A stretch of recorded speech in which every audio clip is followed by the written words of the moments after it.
Сіздер сүйегім ата жұртымда жатса деп тілеген аталар аманатын арқалап келіп отырсыздар. Шеттегі бауыларымыздың табанына кірген шөңке біздің жан жүрегімізді де сыздатуы қажет.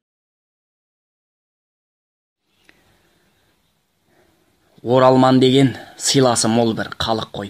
Көкірегі көр емес, оның жарық қой. Көрінгенге етегін кел деп ашпайтын оралман деген ибалы жан қой, танып қой. Көңілі таза, дариядайын көлменен, араласып білетін түрлі елменен, көшіпте қонып жүріпті мына заманда, қандастары қол бұлғап бері кел деген. Көңілі күллі, қуанып соған күйтерген. Оралман деп айтылар бүгін күйтермем, қуанып енді елімді таптым дегенде.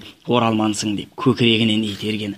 Айтылатын аузында елдің соларшын. Жасасаң бұлай көбейіп қалай толарсың, қандасым аман келді деп құшақ жаймасаң, қалғаны қалай елеңдеп елге оралсын. Жеткізбейтін өмір ғой мына арманға, тыңдамас ешкім шежіресін кеп жарғанда, тіршілік қылу қиындау жерге сілтейді, қазағым деп тірлігін тастап барғанда. Туған жерді сағынып көзден жастамып, қарайлаймын бәріне соның жасқанып, қандастармен қосылайын деп барды олар, барған жоқ олар нан таппай елге аш қалып.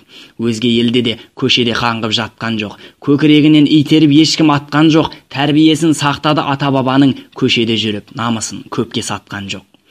Кетсе де көшіп туған жеріне келіп жүр, ата бабасы түсіне күнде еніп жүр, ағайыны көз жұмса бәрі еңіреп, құдайысын туған жерге кеп беріп жүр.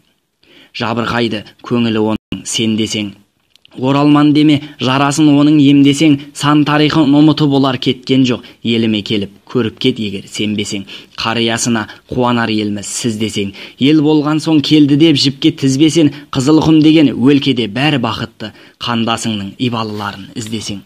Ол дүниеге қызықсаң деген өліп көр, қазақтар қайда деген бір ойды бөліп көр, нағыз қазақ өмірін көргін келсегер, бақытты бәрі Қызылқұмыма келіп көр. Күн болды бүгін санамды өлең ұрлайтын, бұл заман болды ойымды қалай бұрмайтын, қазақтығын сақтаған оралмандардың тілімен жаздым, орысша сөйлеп тұрмайтын. Табысармыз бір Алла болса қолдаған, ел болмайық еш қандастарын қорлаған, елтай деген өлкеде өсіп күн кешкен шалқар ақынмын, оралман мұңын жырлаған.